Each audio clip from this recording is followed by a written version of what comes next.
I know anxiety is real, but damn. Fresh killers, fresh killers. What up, tribe? I wanted to talk to you all about anxiety, and I want to preface what I'm about to get into by saying I know anxiety is a very crippling disease, and I know many millions of people are impacted by it. However, I do want to say that as a society, I don't think that we always deal with it in the right way. So, here's the deal. From my perspective, I work at a certain college somewhere in California. So I've worked at this same place for the past 8.5 years, right?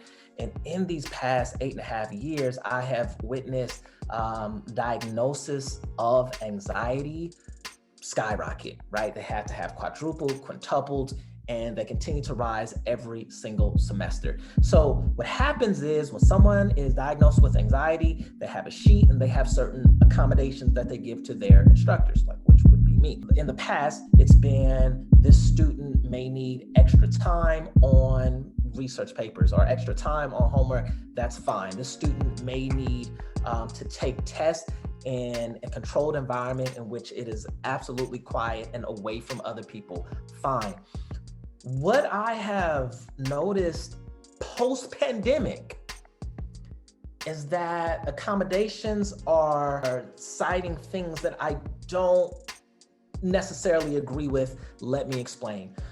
I've had students say, Porter, I like your class. You're a cool guy, but please don't call on me. I don't like speaking in front of people. I have anxiety, and please don't call on me to answer anything in front of the class. I've had multiple people tell me my anxiety flares up when I am asked to work with other people, when I am asked to work with a group. And I want to be as general as possible, and I don't want to speak negatively to the individual student, but I do want to criticize the way in which we're dealing with this, like as a society. Another accommodation is this student struggles with anxiety, so this student never has to turn on their camera. And I look at these things and I say, okay, working in groups, responding in front of the class, turning on your camera, these are things that, sure, they're going to feel uncomfortable in the moment, but that's how you grow. Remember when you went through your growth spurt and your knees started to hurt, your elbows hurt, but at the end of that, you became a bigger person. And what my fear is that in school and in society as well, with this label of anxiety, that we are preventing people from growing. Let me use a personal example. When I was in high school, I played football. I was not an exceptional talent. I was in the 10th grade. I played junior varsity. We were in the championship game, or the equivalent of a championship game for junior varsity, right? And we were playing our crosstown rivals. I will not mention that school's name, but the team on the other side of town. So it was a lot of tension. It was a lot of beef and all that, right? And so it was the fourth quarter, and we're hanging on to a small lead. I am in one-on-one coverage. I'm playing cornerback. It was like 4th and 11. I got burnt. There's no other way to put it. Like, I got burnt. When you're on one-on-one coverage, you're supposed to take away the inside from the receiver. This receiver took 2 steps outside, cut that thing back inside, made me look so bad. I wasn't even in a position to make the tackle. It's been a long enough time for me to laugh about that. But in the moment, I was crushed. I was deeply embarrassed, as you can imagine. I woke up the next morning. I said, Mommy, said, I don't want to go to school today. I just want to sleep in. She said, why? I told her. And I said, I don't know. People talk about me. It's going to be a bad deal. I just don't want to go to school today. And she said to me, I understand. It's tough. That's unfortunate. And I hate that you had a bad game, but you're going to school.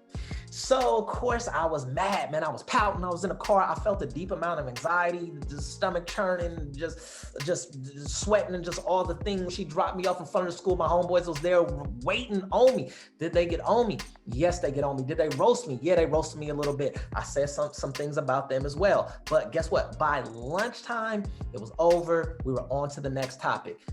Now, my concern is that in 2021, the same thing happens What if I were to go to the school attendant and say, I'm feeling a lot of anxiety right now and I need to go home? What I feel like the institution of education is doing is giving that person the right to say, okay, you go ahead, baby, go on and go home. Whereas that thing that I struggled through made me a better person. I want to stop and say, once again, I know that there are different levels of anxiety. I know we have young people that are cutting themselves. I know we have young people that are extremely depressed and suicidal. I know that those things exist, but I feel like we are the criteria for labeling anxiety is so wide that it is stigmatizing people and allowing them to go deeper into their holes. If you don't challenge a person, I feel like that person is going to go deeper into themselves. How many times have you had to work with people, or have you been asked to do something and in the moment it made you feel an extreme amount of discomfort, but by the end of it, you were grateful that that happened? I think we are robbing a whole generation of that feeling. I'm going to tell you guys my biggest fear. My biggest fear around anxiety is that we are doing this for profit, that we are doing this because when we label them with anxiety, we can give them prescription drugs, we can offer them therapy. People in disability offices also may get paid off of this. And I think that we may be guilty of putting profit over what's best for the actual person. That's my concern. That's my thoughts. Those are my opinions, guys. What are your thoughts surrounding anxiety? Please don't hesitate to drop it in a comment. And don't forget, please subscribe to the tribe. Peace, tribe. And